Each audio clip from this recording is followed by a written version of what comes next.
Hello and welcome to EGW Writings Tech Tips. I'm your host, Darryl Thompson. Thank you for joining us today in another of our series on learning how to use the new EGW Writings website. Now today I'm going to give you a very short tutorial on how to use the new website to navigate directly to a book title or directly to a page or a paragraph within that book title. So in front of me here you can see that I've opened up the new EGW Writings website, and at the very top here in this nice white text entry box it says search. And if I wanted to navigate, say, let's go to the book education.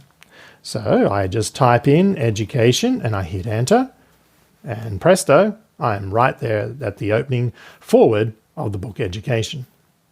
Maybe I want to go to a particular page within the book education, so maybe I go education space and then enter a 30, and it will take me directly to page 30 in the book education.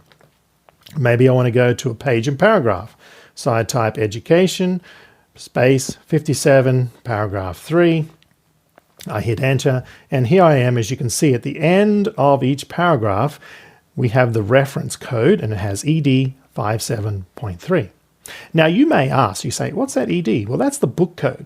And once you get to know the book codes, you don't have to type out the full title of the book.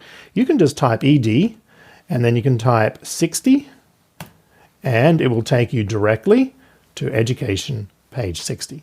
And you can start to learn the book codes either by looking at the end of the paragraph, or in here in the tree you will notice where it has these 2 or 3, sometimes 4-letter book codes like CEV or COS or COL, Christ Object Lessons.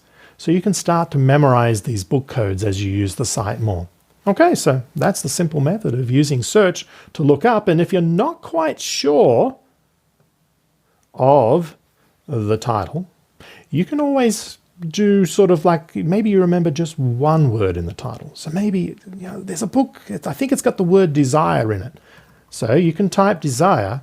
If there is a match or a partial match to a book title, it'll pass it over here to the tree. And any books that have the word desire in the title, it will list them here for you. So there it is, Desire of Ages, and I can click on it and it will open it up. So you can use that method of searching to try and find out a book that you can't quite remember the full title to. And some of the titles are long, and so that's a great method that we've added in there. All right, well, thank you for joining us on learning how to use search to navigate to a book within the EGW Writings new website. Bye for now.